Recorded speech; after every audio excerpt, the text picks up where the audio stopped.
Dr. T.P. Sasikumar. He was a space scientist and educationalist from Hyderabad.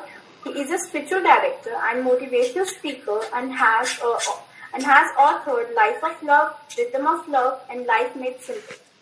He also served as the Directorate General of Security, Cabinet Secretary, Government of India, New Delhi. Director of UGC Academic Staff College, Calicut University in Kerala. He also has experience as a scientist with Advanced Data Processing Research Institution in Hyderabad, Program Planning and Project Management, ISRO HQ in Bangalore. We welcome you, sir.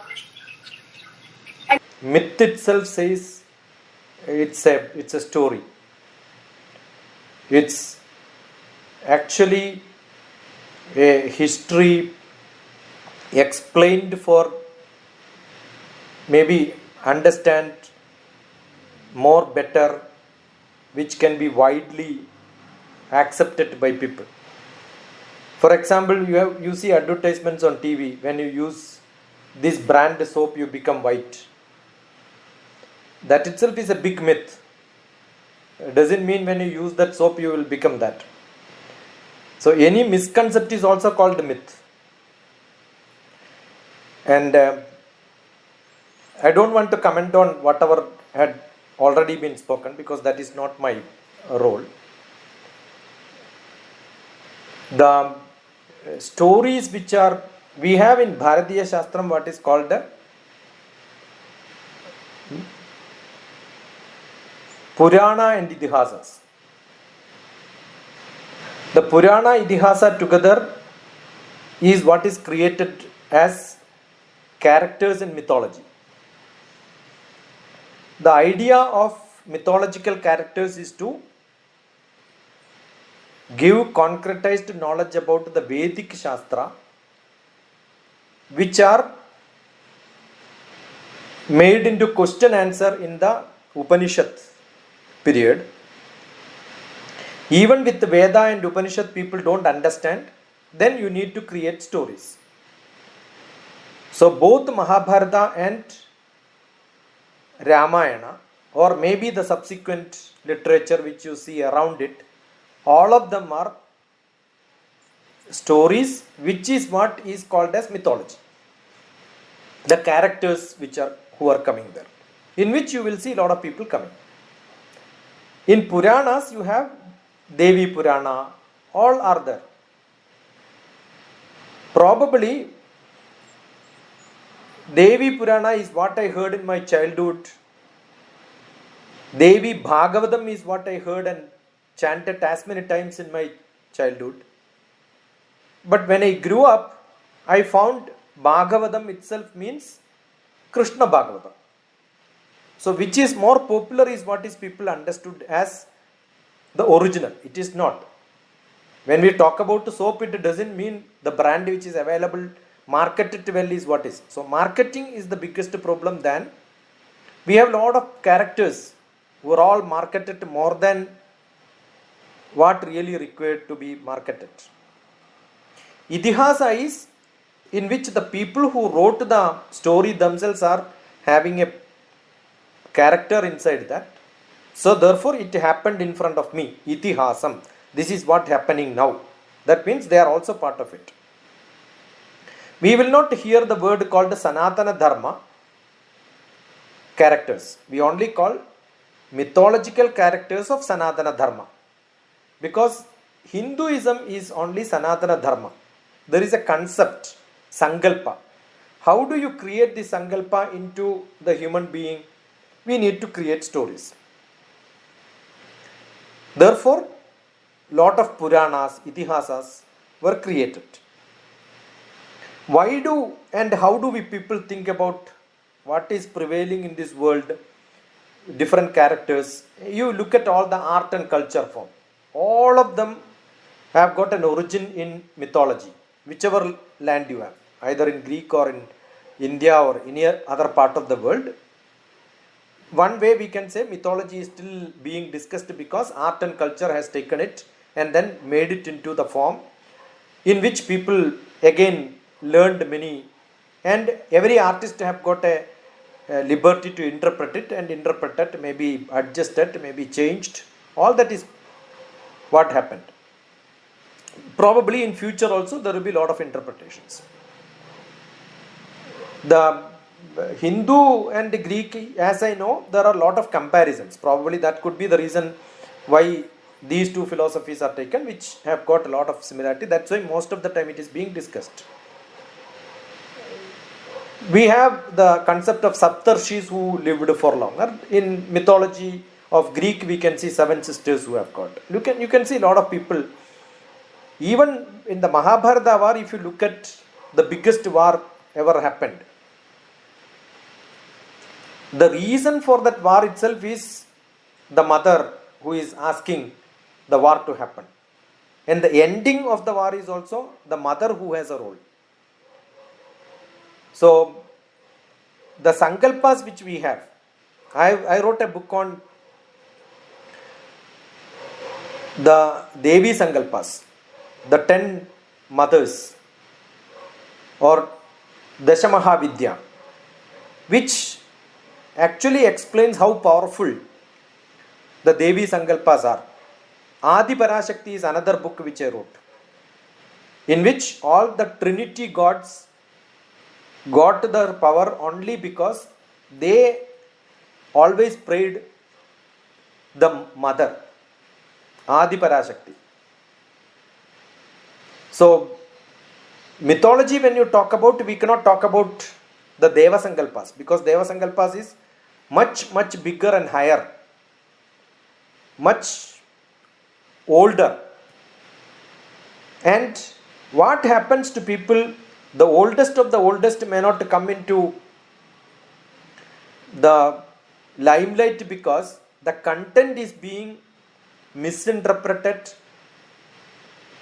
maybe probably rewrote in different times, different people, different styles.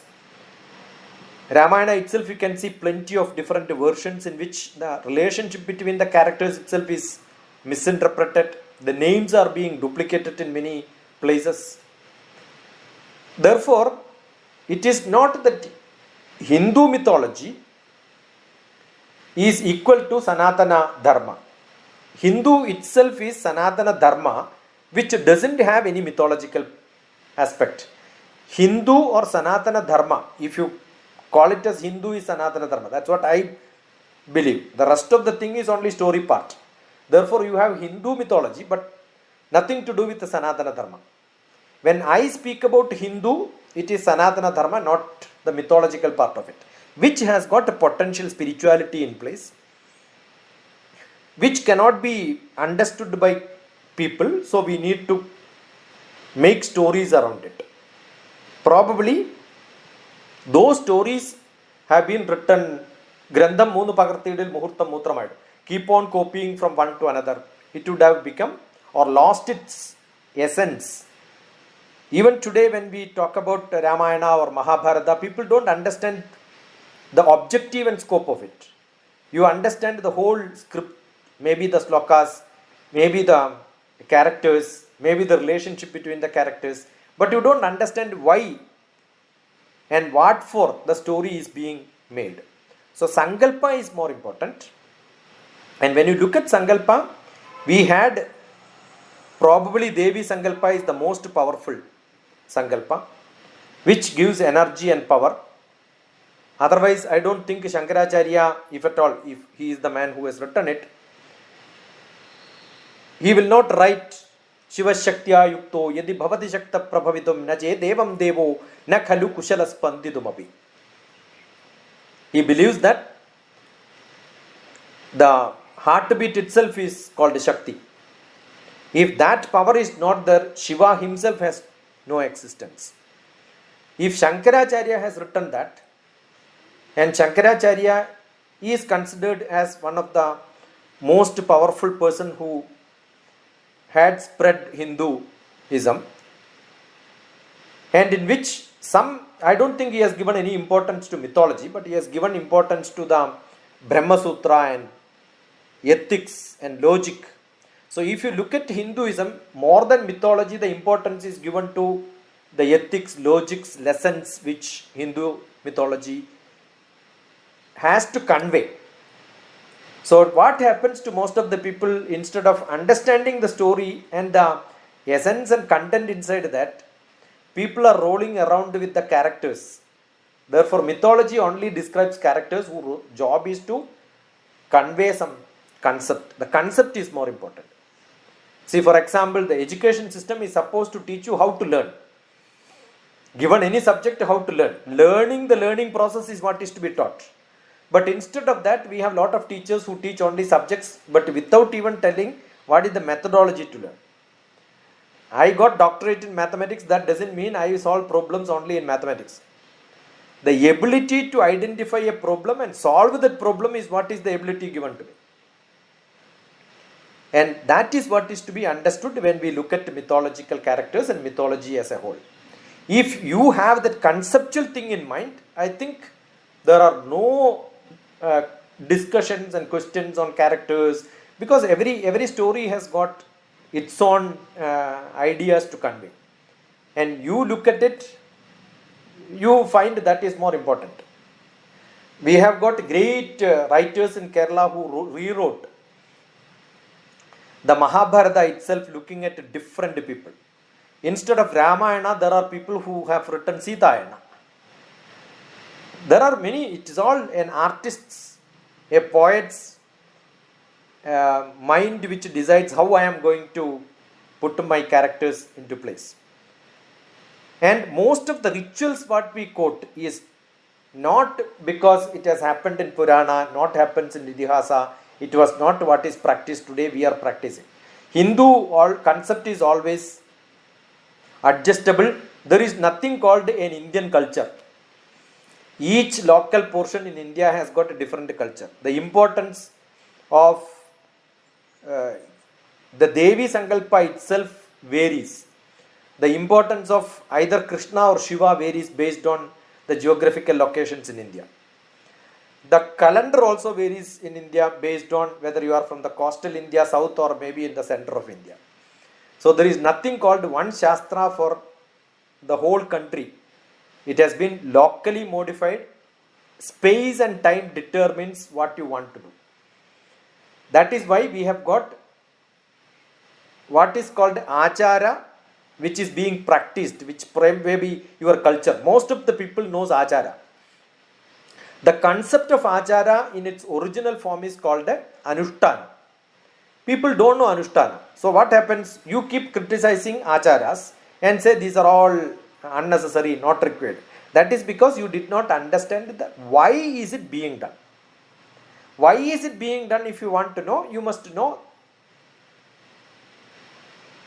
not the Achara, but the Anushtana. The small difference between this is not being taught. Therefore, people keep using the word called Achara Anushtana, Idihasa Purana, Veda Upanishad. Most of the people don't understand small differences. If you don't understand that, all the discussions around it will become actually waste of time without understanding the core essence of it. This is what I wanted to tell. Hindu mythology is only a method to convey the original concept of spirituality, which has got lot more than what you think today's Hinduism is. And it is more based on the yoga. And yoga, when I say, it is not what is being practiced yoga.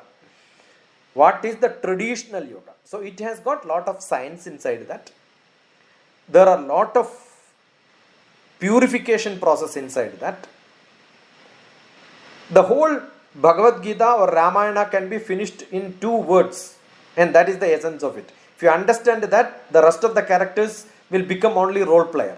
Every artist has got a message to convey.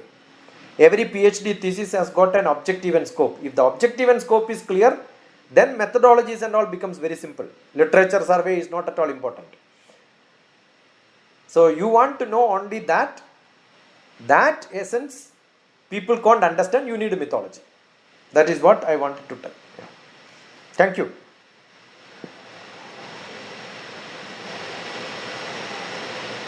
Thank you so much, sir.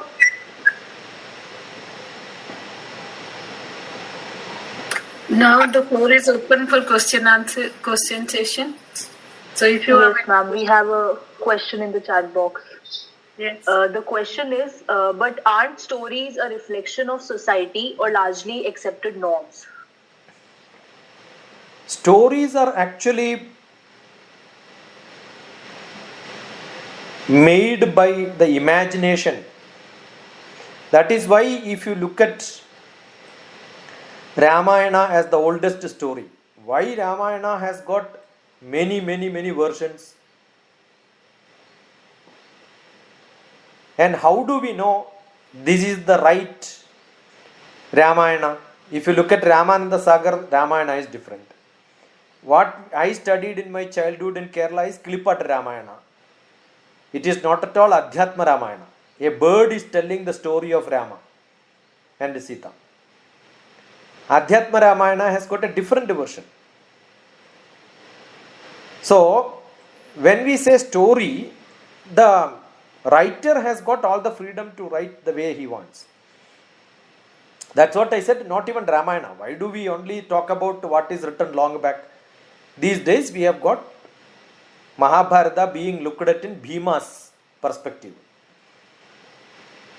Mahabharata being looked at in the war perspective. Mahabharata being looked at in Karna's perspective. There is a beautiful drama which is made by great actors looking at whole Mahabharata in Karna's perspective. It's called Karna Bharam. Bharam means weight of Karna, the trouble which Karna had. You can see a lot of perspectives, or maybe sometime people wrote stories and poetries, but today we can see a lot of movies coming at different directions. I don't know how many of you seen Peter Brook's Mahabharata. Your concept of Mahabharata itself will become entirely different. How can I say Peter Brook's Mahabharata is wrong? If you have not seen, look at it. It's a beautiful movie. It's available on YouTube. An abridged version of 3 hours is available. Original version is 6 hours. And it was a drama on a stage. But it's available on YouTube. Look at it. Then you will realize, oh, this is Mahabharata. You don't see white Dharmaputra and white Arjuna. You will see black Dharmaputra, black Arjuna. Then the concept of Arya invasion, all that what is being talked today will become useless and wrong. We are mixing so many things. Mythology is not to be mixed with history, because history has got a very short period of time. Mythology is much older and no comparisons at all. The biggest problem is most of the Indian mythology is also read by people who read only translated versions, not the original, or not even discussed with the people who knows original versions. Forget about reading by ourselves.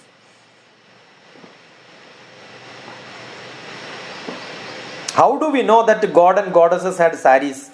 If there was no Ravi Verma who gave pictures of printing it when he had, very recent. Earlier, how goddess had saris? Who invented sari? When it has become? Why Krishna had only kurta, pajama sort of a dress? Why Shiva has a different costume? Why they did not had beard, only mustache? Were they shaving every day? Don't ask these questions. These are all the artist who made these pictures available. That's why I said you look at what version of picture what is made by Peter Brooks. That's only one thing which I have seen maybe 30-40 years back, which made my concept of the Deva Sankalpa, God Sankalpa itself is entirely different.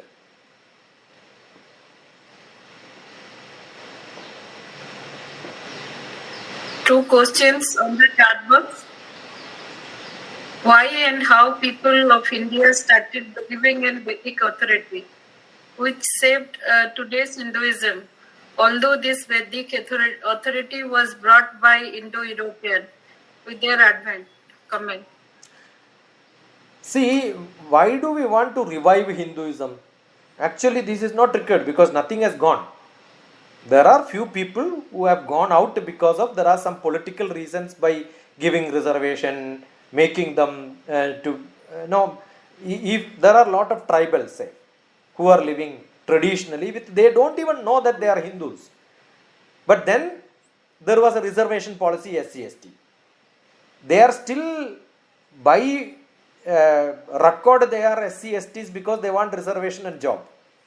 But in faith they have become Christians because Christian people have gone there and started a church. Many people go there and attend. I was there in Fiji attending a Ramayana conference, and there were a lot of Christian missionaries running volunteer nurses.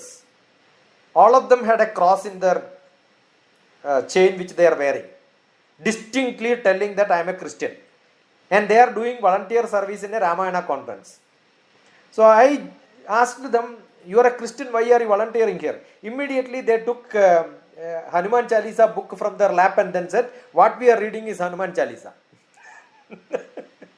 So this is a big conflict. Nobody says India is such a place you can have different faith also. I can also read Buddhism, I can also learn Jainism. Does it mean I don't listen to, I also went to many churches. When I visit Gulf countries, I go to all the mosques. That is why I am saying religion is entirely different from spirituality. I am not a religious person at all. I learned Hinduism. I know little bit of mythology and Hinduism because I happened to take birth in this. I remember when I was small young boy, my brother had maximum number of literature which was coming from Baha'i. And in my childhood, I must have read more Baha'i concept than we have got Lotus Temple in Delhi. That is a Baha'i concept. I learned most of the Baha'i concepts. When I went to America, my Bhagavad Gita teaching was in a church. And the church was Unitarian Church, Universal Unitarian Church. That was also started in Chicago by one of the early migrants from Gujarat. We can have multiple gods. See, if with other religions outside Hinduism will have problem to accommodate Hinduism because we have thousands of gods and goddesses. What is our problem to add 5 more or 10 more, 100 more? What is the problem? But the problem with the other religion is they are not able to accommodate it because they believe only 1 or 2 are there, only one is there. And there are Sufism and 2 different versions, they will start fighting each other. With all these varieties, still we are able to understand and then believe in them. So I keep saying Indian Hindu God concept is like a government concept which we have. Who is government? It is not Prime Minister of India is not government. President is not government. Home Minister is not government. But they are all part of the government. Even if they retire, they die or they don't exist, still government is existing. So Hinduism is such, even if some of the gods are ignorant, insignificant, still Hinduism will remain. The problem with other religion is they have only one God. It's like our autocracy. The president goes, the whole government collapses. So Hindu God concept is such a beautiful concept. It is made in such a fashion. It can never be collapsed by anybody. That is why still we are existing. We are talking about Roma, Greek, all this. Where is it? Nothing is there now. But still Hinduism is existing because of the liberty given. You can take birth as Hindu, die as Hindu without even knowing that you are a Hindu. That is the beauty of Hinduism. Right? So there is nothing called a revival, thinking about Hinduism have to be great. That is only maybe political. That political will go and die after some time. But the concept of Hinduism is so strong, it is inbuilt in the life of everyone who is having little bit of concept in them that will keep propagating. In Western country, you will see most of the churches would have been closed and then it became bar, dance bar, parlors and all that. Hinduism is spreading there and then they are buying. It is not because somebody is spreading it. Some few people wanted to spread it by themselves. It is not a mobilized, active push which is happening. Political things also cannot happen like that. I will tell you that will also die very fast. If you think because of Hinduism is entirely different from being a Hindu. Understand that. Hinduism is an ism by a political people. Hindu is Sanatana Dharma, which has got a much bigger concept, much societal concept, much spiritual concept than what people are talking today. So this is a question which addressed to both the speakers. Why is mythology an important aspect of a culture? Anushka is asking to both the speakers, why mythology? Because Why every person from childhood keep listening it, and when you keep listening your poetry, your story, your writings, everything will have some story reflections or interpretations. Now you look at dance forms in India. One of the biggest example which we can take Indian culture is different dance forms. All the dance forms invariably takes lessons from Indian mythology. Now assume Christians in India and Christians in the rest of the world. Culture is different. The Christian marriage culture in India is entirely different from Christian marriage culture in the West. They also have got a tali which is to be tied on. That is not a Western culture. Now you look at the church concept of construction, the culture of construction of church. You can see there is a lot of difference in the West and the East and the India. So we had a concept which is created through the culture, through long time in India, that keeps influencing construction, life pattern, dress, everything follows from there.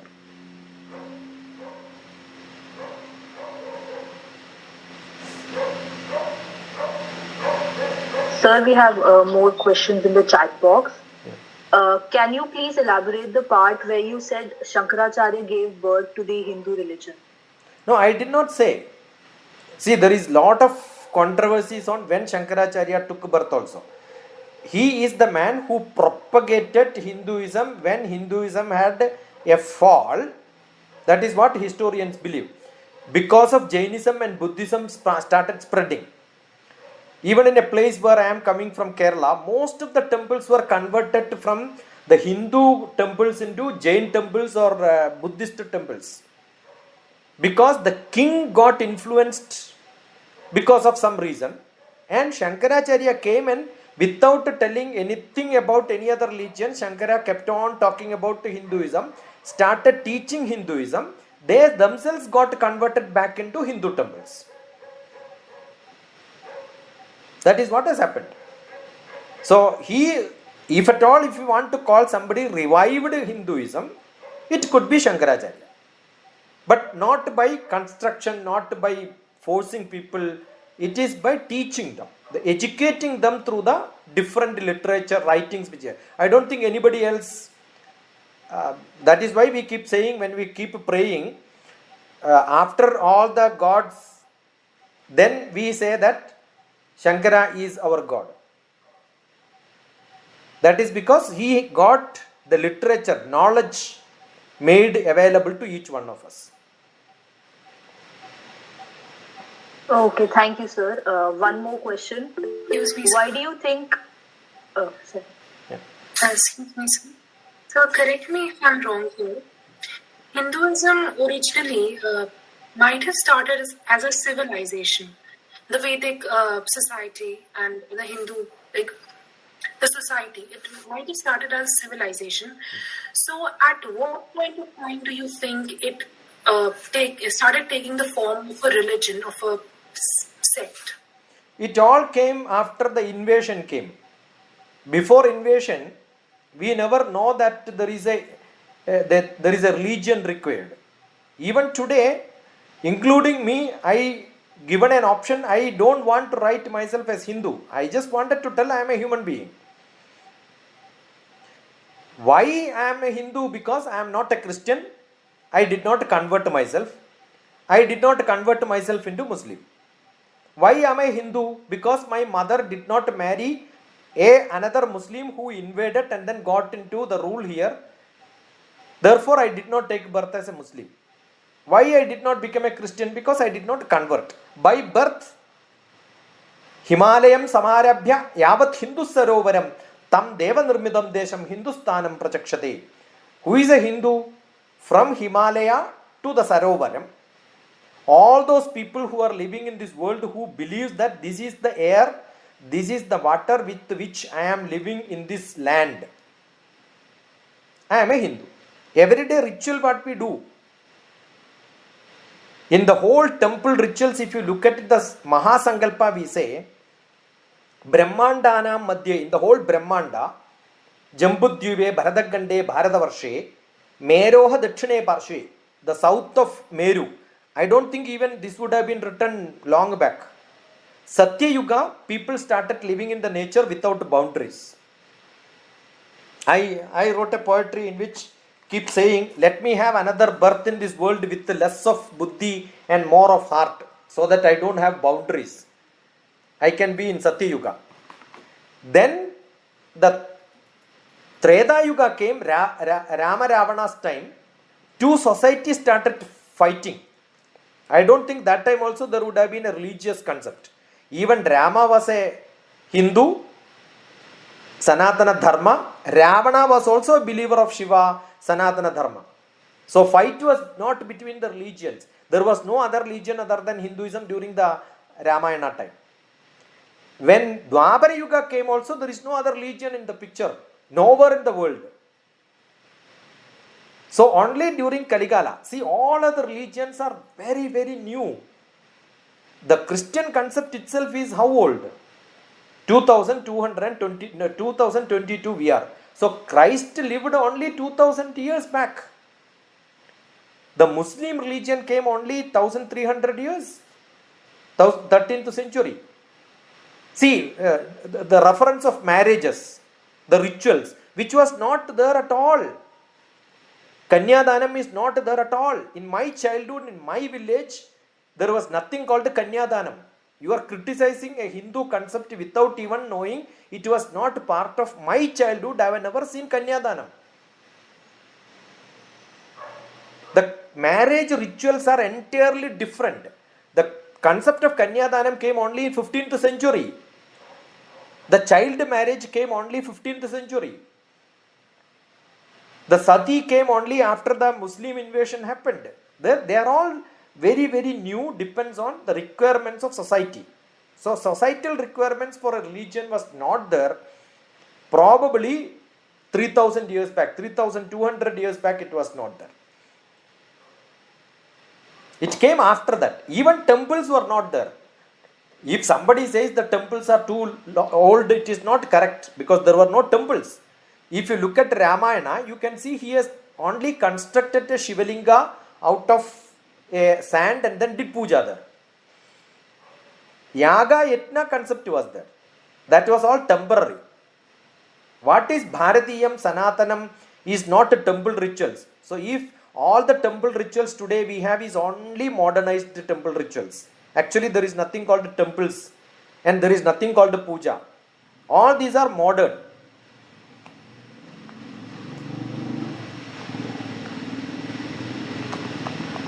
Thank you, sir. Sir, we have one more question.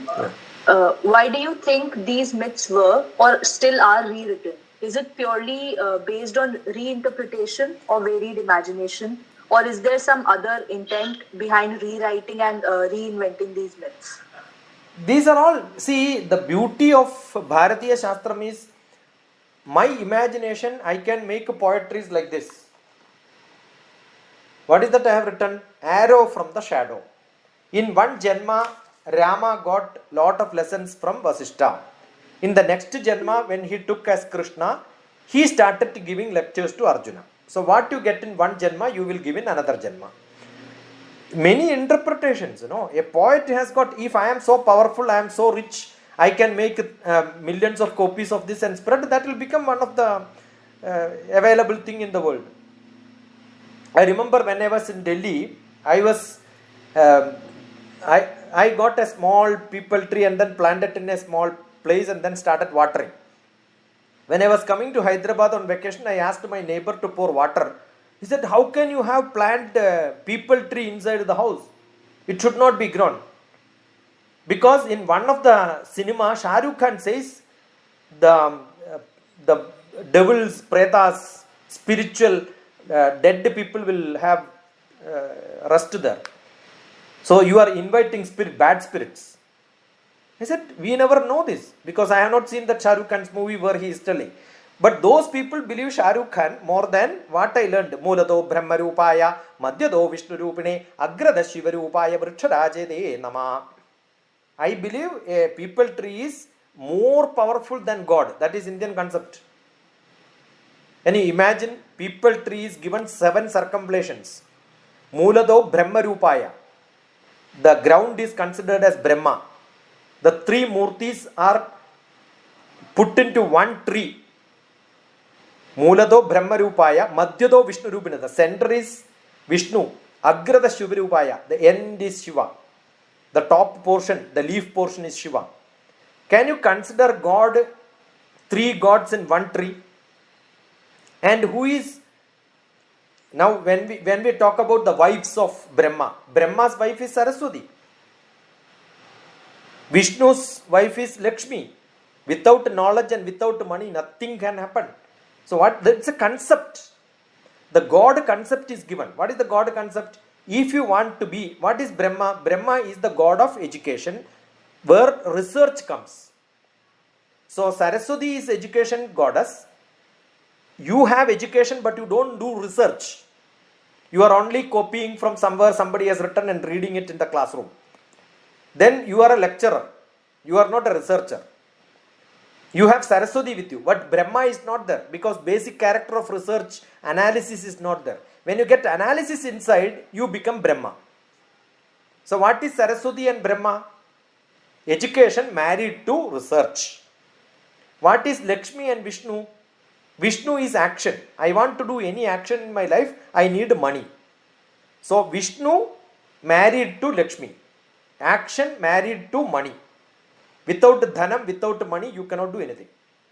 What is Shiva? Shiva is God of Samadhi. I don't use the word meditation, though it is translated like the Samadhi. And that Samadhi, self-actualization, comes only when you have sufficient physical energy. That is why Shakti is called the Parvati. Without physically fit, you cannot even think about having a peaceful mind. Sharira manaso yoga paraspara manuvrajeta adhara adheya bhavena taptajya khadayoriva hadayoga pradivika. These are not mythological books. These are not religious books.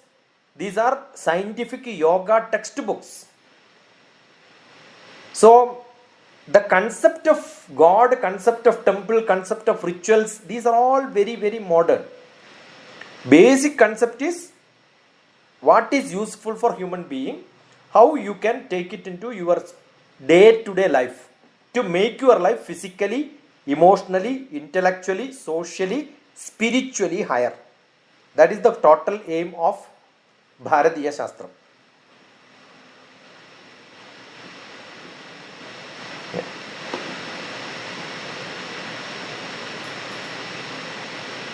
Thank you. Sudeep has raised hand. I am seeing only Sudeep. Right. Hello. Yeah. Thank you, Professor Shashi. I have a couple of questions. I'm audible. Right. So I was just thinking, like, what you said about there should be a difference between religion and spirituality. Sort of my question is that when we do that, aren't we assuming sort of an absolutist metaphysics in which we dissolve the differences and like everyone can take their individual paths based upon wherever they are born, and then but ultimately in the spiritual path everyone might lead to the sort of reach the same destination. Now my issue with sort of such a position is that first of all, it homogenizes experiences, and then once you do that, then you can make a hierarchy among religions. Like, for example, you said that okay, like Sanatan Dharam is more of a prime ministerial government in which there are like many stakeholders, but in say Abrahamic religions there is only one absolute power center. So once we homogenize differences, then we make a hierarchy. But isn't it again sort of a political statement to make if I say so? For example, you said that like politics, this shouldn't be related to politics, but sort of isn't it a particular conception of say Sanatan Dharam or Hindu religion? Because it's definitely not the, I mean, I don't know historically if it has been the dominant one, but so basically I'm just sharing my reservations with such an interpretation that when we disentangle the both religion and spirituality, then implicitly we are making a hierarchy among different say experiences and different religions. Okay, this was my first question. Yeah, my second question is that when you're talking about that what have been passed down to us wasn't there before, so somehow it has degenerated over time. So isn't it sort of a there are when we say that there are assumptions in the way we interpret past, so one assumption is historicism, that somehow the ancient was sacred and in time it degenerates and become profane. Is that the assumption that we are talking about here, that whatever we received initially was pristine, somehow we have forgotten that and now we have degenerated that, so that is how all the rituals have come and all the problems have come. These are all external influences, like there were no issues at the start of it. So these are my two questions. I hope I was clear. There are different reasons why we value them, we compare them. The reason for me to take this concept of government and different god systems comparison was to tell that we had varieties, ministers. Even in India, maybe many ministers will take oath from the president and the government is formed. Whereas in America, one president is good enough and he can choose the whole office, he can change. In India, if even the prime minister goes, he has no authority to change his cabinet secretary. Cabinet secretary still continues. So we have the government concept itself is entirely different. So I was only giving a comparison. Indian government system is almost like a Hindu god concept where the distributed power is there. There it's only one single power. To give that example only, I gave that. It was not a political statement for that purpose. I keep saying always, Hindu concept is always democratic. Democratic in Indian style, not even in American style democratic. The American democracy is entirely different from Indian democracy also. That distributed thing is there. If I want to see, that is why we have, same people don't go to one temple. We go to all the different temples and then keep praying everywhere. It's also made fun of. Why you don't know? And then everybody knows. Even greatest rishis, they have written, Rupam Rupa Vivarjitasya Bhavado Dhyayana Yat Kalpitam. Different shapes are given to gods who doesn't have a shape by themselves. It is only human beings who have given shapes to gods. Otherwise, God doesn't have that shape. God itself is called Niramayam. And you cannot even explain God. Stutya nirvajaniyada gila guru duri kridayanmaya. God cannot be described. Then we started describing the beauty of God also. Because we have given a human picture for that. So that human picture came because of mythology. Otherwise, God concept doesn't have. See, we have a big temple in Kerala, which is called the Ayyappa temple. Actually, it is not Ayyappa temple at all. That is how people know that. It is not that that God itself is not Ayyappa. Right? But people call it as Ayyappa because that is how it has become. It is Shasta. Shasta is entirely different from Ayyappa because Shastra is in the Vedic text. Ayyappa is a story which is made around it. Therefore, what happens is, what is popular today is what we are following. So the rituals in the temple, when it came, we will have to identify when it came. One God, the ritual is not made by God. That person who constructed temple, the king who constructed temple said this is how it is to be followed.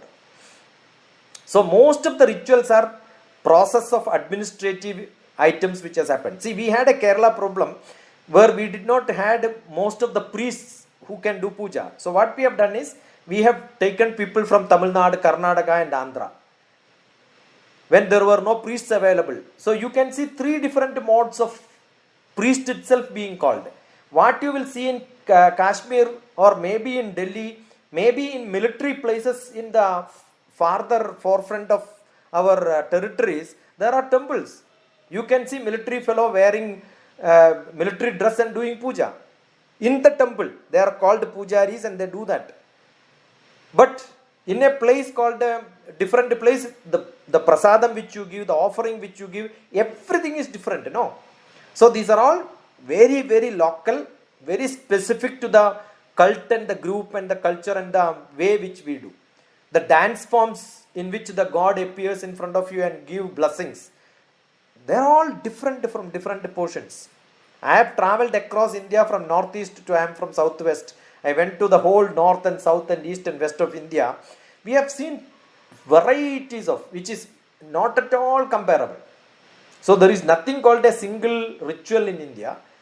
But if you look at inside that, you will see the Anushtana remains same.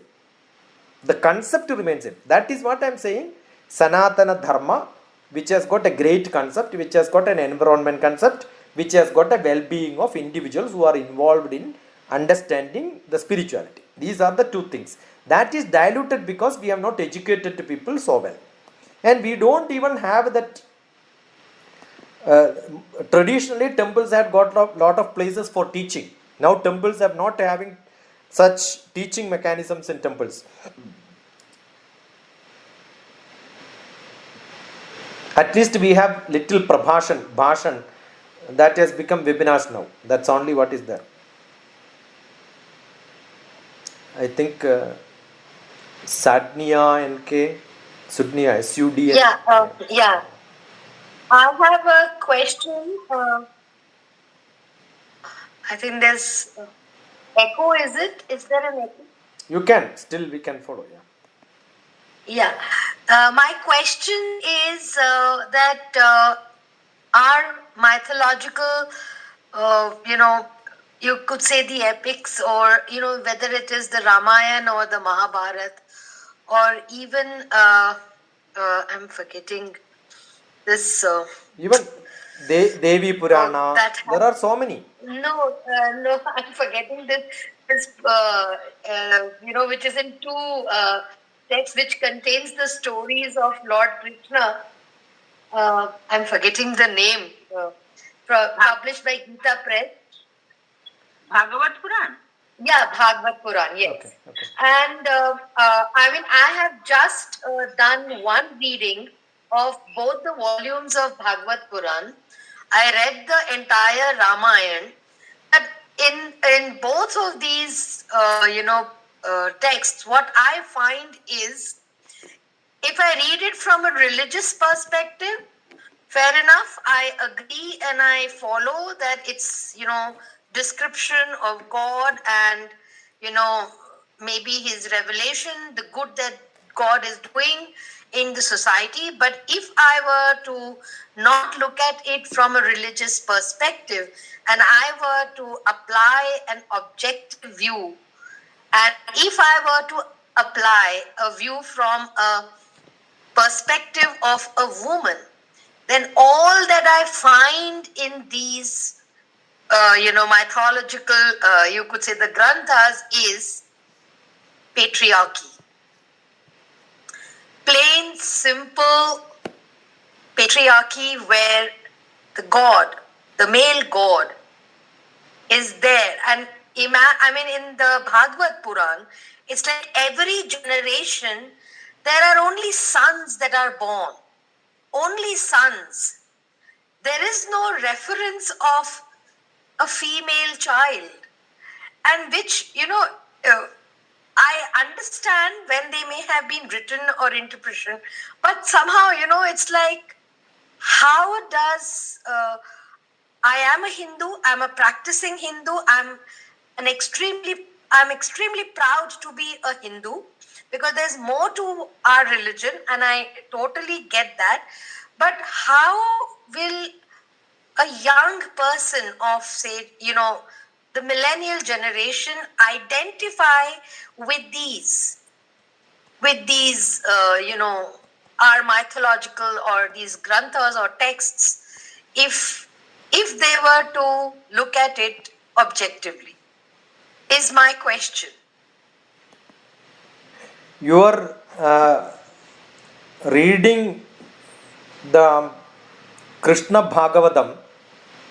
That is what will be seen inside that, because it is Krishna's life story. Krishna's praising Krishna is the book itself.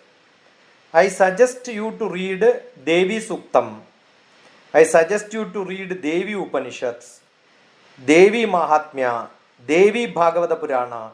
Then you will see Krishna itself is not there. All this Krishna Rama will be insignificant. No stories of Ramayana, Mahabharata will be there. All these characters are fully absent. You will only hear Devi, Devi, Devi, Devi, Devi, Devi, nothing else. You are going to a non-vegetarian restaurant and asking for, or maybe a vegetarian restaurant and asking for chicken biryani. I have a question here. Yeah. My question is not that I should be I should read exclusively about a Devi Puran to get a sense of the significance of a Devi. What my question is the significance of the woman, That is along the female god with the male god. See, that is what I am It's saying. not there. It's not represented there, which at times is challenging. It is something which may not disturb me, but it definitely makes me sit up, take notice, and it makes me question. It's like I have a question that when you read the Tulsidas Ramayan, in that Ramayan, there is no reference at all of Ram abandoning Sita in the forest. There is no such reference in the Gita Gorakhpur Press Ramayan that is there. And I wonder where that interpretation came, that she was abandoned by him, she was left by him in the forest, and she had to undergo that Agni Pariksha. Because I read it and I was searching for this, but in the Ramayan written by Tulsidas, there is no reference. So I wonder where these interpretations come from. And again, why Agni Pariksha for Sita? See, you are asking a question, why Tulsidas has written like that, which Dr. TPS can never answer. That is why I am saying, if you are only looking for books in Gorakhpur Press, I suggest you to look at, there is a Upanishad number, there is a woman number. I don't know whether you have seen. I am also a follower of Gorakhpur Press. I have got most of the publications which they did. There is a beautiful compilation of woman number, which talks about the woman characters of the Sanatana Dharma. I don't even call Hinduism. In which all the rishis, rishinis, very importantly, I am still saying, if somebody is writing the history or maybe the life story or the biography of Dr. TPS, you should expect that Dr. TPS is the hero. If you want my wife to be seen as the heroine, you should write Dr. Radha Devi's life story. Right? So, it depends on which book you are looking at. And I have or you have no demanding power. What has happened, I will tell you. Most of the people who popularized, I also have that reservation, because in my childhood I learned Devi Bhagavatam so well. When Bhagavatam itself is used for only Krishna Bhagavatam, I keep saying, don't call it as Bhagavatam, you call it as Krishna Bhagavatam. Because there is a bigger book, traditional older book, which is accepted by many people, which is also Devi Bhagavatam. Don't rename your books just like that because it is more popular, I keep saying. Got it? So it is you should look for books. There are plenty. I will tell you, ka, kha, ga, kha, all that combinations of ka, ka, ki, ki, kuku, that many number of goddesses are there. The number of goddesses are much, much, much more than the number of gods who are existing.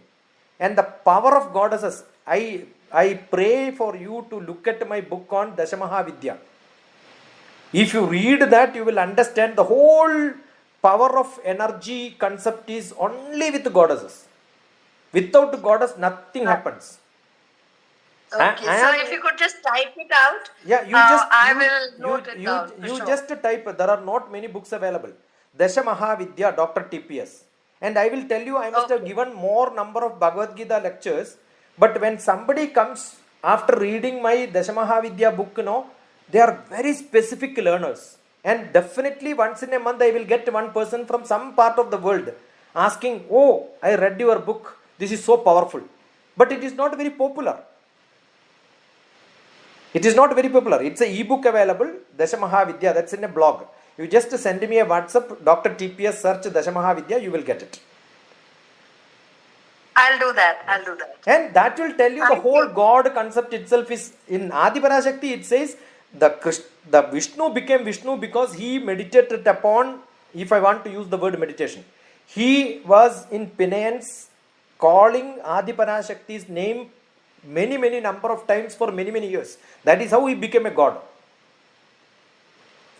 You can imagine all the Trinity gods did not exist at that. That is why it is called Adi Parashakti.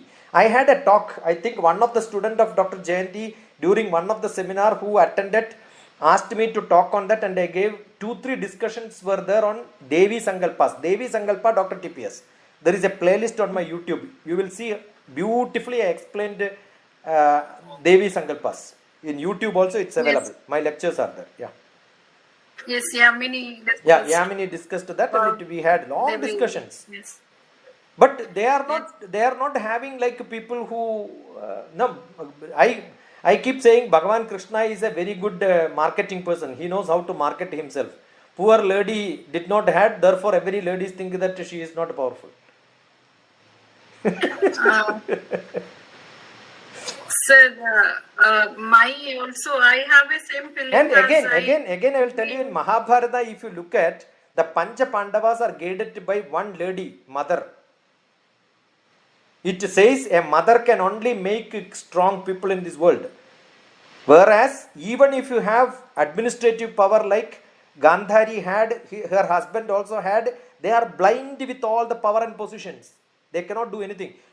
Look at my Bhagavad Gita interpretations. I must have interpreted in an entirely different style. Logically. I am not a Hindu by... Many people say I am a follower of Hindu. I keep ritualistic. I am every day doing... I don't do all this.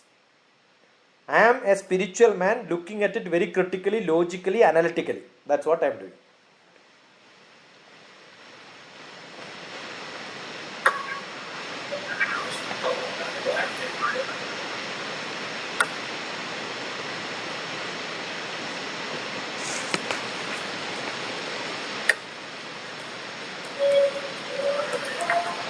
Good enough? Are there any any other more? question? Does anybody have any other question? I am typing my website name, and then you can look at there and then go to my YouTube also, shiksh.in. This is my website, 94474374948. This is my WhatsApp number. You could send me a message. All that what I said, the references, I can direct you to that. Thank you so much. Don't I forget. think Don't forget Kirti- that movie also, Kirti Peter has Brooks. some- Don't forget that Peter Brooks movie.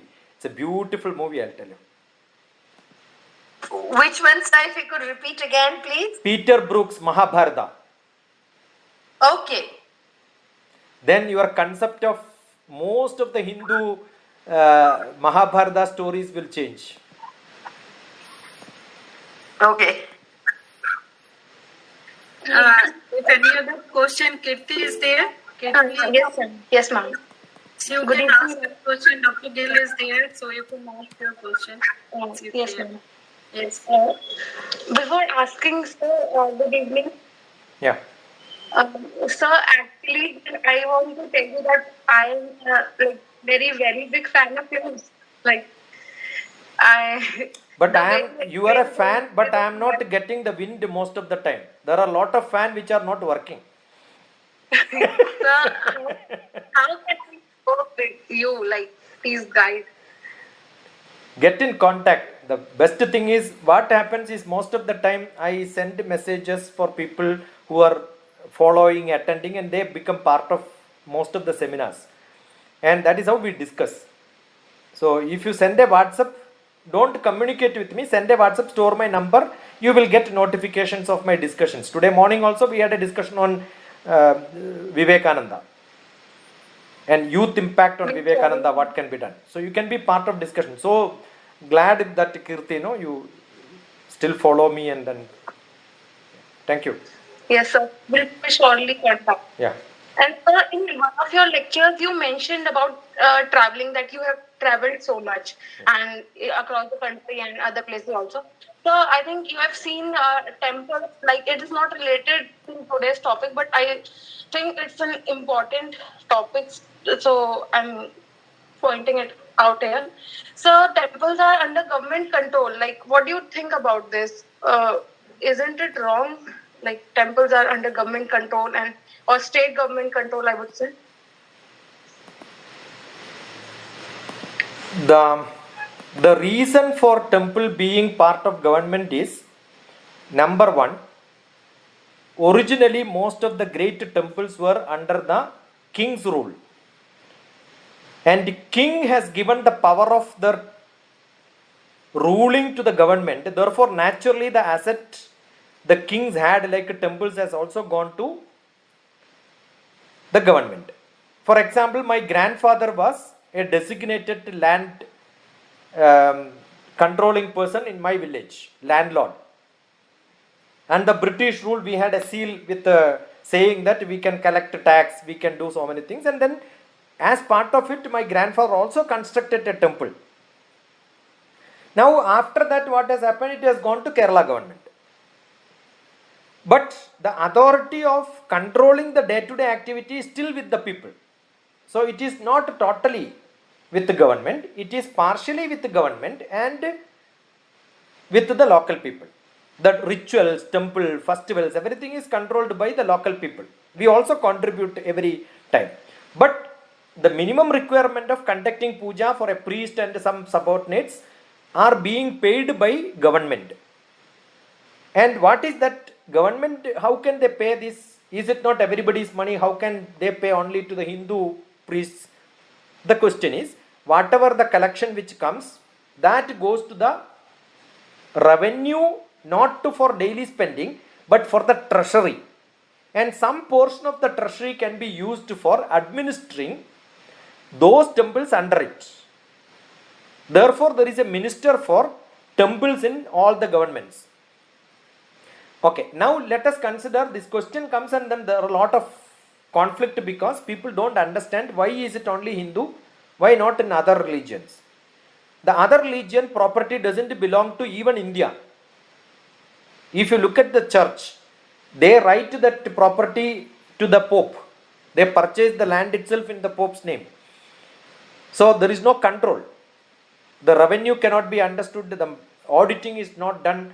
Government has no role, so they cannot even pay. So as of now, under the king's rule transferred to government, this is what the adjustment which is made.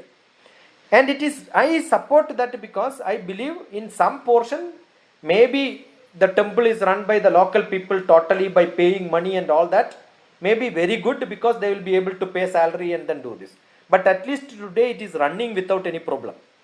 But if it goes to some private, there are many private, as many number of government temples are there, run by government. That many number of private temples are also there in India. Some of them are running very good, some of them are not running very good. But all government temples are running like a government institution, not very fantastic, but reasonably well they are running it. So as of now, The property is not governments, they are only trustees. The property not even belongs to people. The property belongs to the deity, the god itself. And nobody can sell it, they can only maintain it and use for better purposes. That's what is. The India's richest temple is Padmanabha Swami temple, Thiruvananthapuram. Maybe the largest revenue is in Tirupati, Andhra. So both the temples are run by government. There is an allegation that the money from there is being taken and used for different purposes. That doesn't happen because it belongs to the trustee, and the trustee is the number of people. The money goes to treasury. From treasury they can draw for purposes, daily activities. That's it. So there is an accounting system. There can be loopholes, there can be misappropriation. All that is as in any government system. If there is a lacuna, that is also there. That needs to be corrected. That's what only I believe. Yes, sir. Yeah. So thank you. And sir, one more question. Yeah. So as you mentioned, the concept of Kanya Danam, it was introduced in 15th century, I think, if I'm not wrong. Yeah, that is what I think. I don't know. You will have to check. That was only a wild guess. Yes, sir. So it is actually the Gotra Danam, like how what I have understood. It's not actually the Kanya Danam. People just misinterpret it. This is what I feel. Because it's actually the Gotra Danam. The bride gives Dan of her Gotra and accepts the Gotra of the groom. So the groom, sorry. And this is what Kanya Danam is actually. But Actually, this is a concept I think Dr. Gill said that about Dana. So you can clarify that from the. No, actually, there is nothing to be thought negative. When I am giving dana, that doesn't mean that is a useless thing which I am giving. The most precious thing is what is handed over to somebody else. So the value adds more. Dana is not a small concept in Bharatiya Shastram. Dana is supposed to be the one of the most prestigious thing. We give money, I give books, I give something which is most prestigious, not useless things. So if I am considering something very great, that only is being given. All right. I would just like to say here that it is still an object without a will that is being given. And that is where the objection of any feminist critic would lie. I also agree, sir. I also agree what Dr. Gill is saying, because that can be subject to interpretation. That as one point of one side you can see it as a other meaning. That Dana can be used as a great source, and Dan can be used as Dr. Gill said from the feminist standpoint. It can be as an object. So both the way we can see the things. See, my statement was, it is not Bharatiya Shastram, Sanatana Dharmam, mythological, it is not a Hindu tradition. It has in Christian missionaries, you can see the priest is giving hand to hand. So whether the importance is given to priests or not is only the question which you want to ask. Right? So the problem is not religious, it is about patriarchy. Yeah, that is what I am saying. These are all which has come later, which is not, even in my place where my religion, my place where I am coming from, it is not patriarchy at all. I don't have the initial of my father. I have TP, which is my mother's family name. It is not my father's name, never comes with my name. It is given with my mother's name. So importance is given to mother.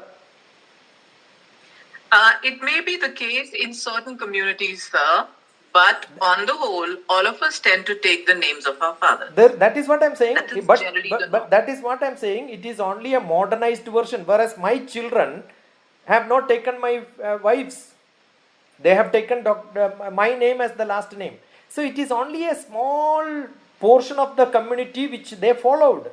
If you want to change, start. I have got my friends whose name has become, see, for example, when we say Krishna, we say Radha Krishna.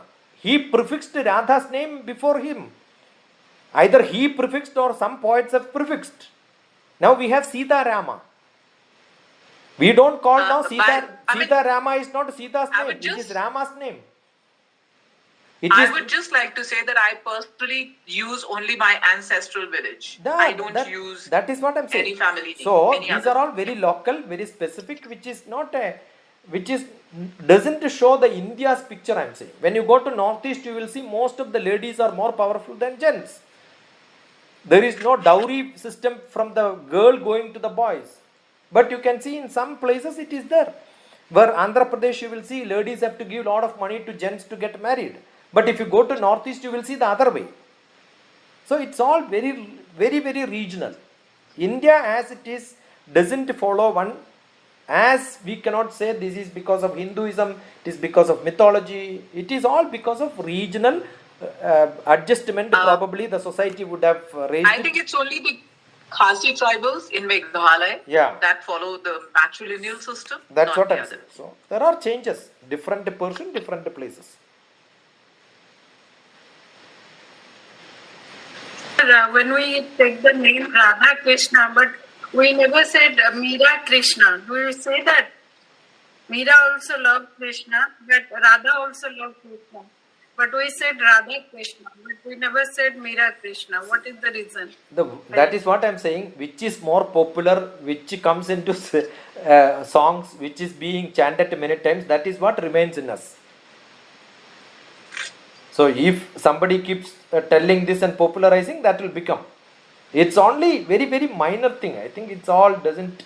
I'm only quoting saying that no, we don't see the other way. The prefix or suffix comes only to Rama and Krishna, but not to Sita and either Rukmini or maybe Radha, or we don't call them as. It's all conceptualized ways, and then some poets have written like this and then popularized. That's it.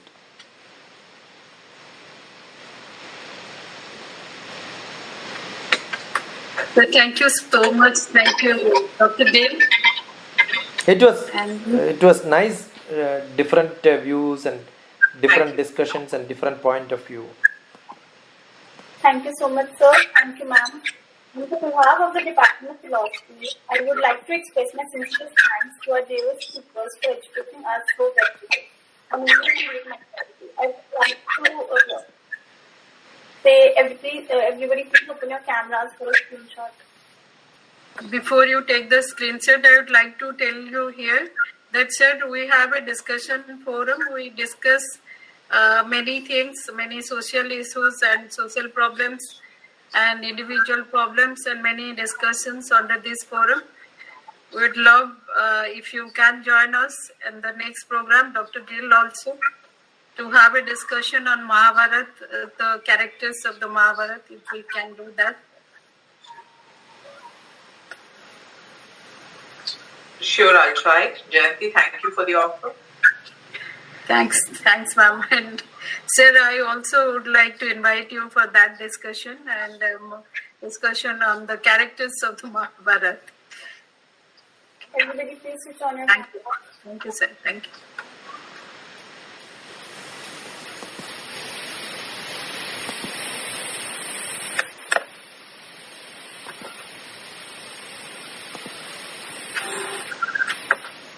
Gil ma'am, this is a request to switch on your camera.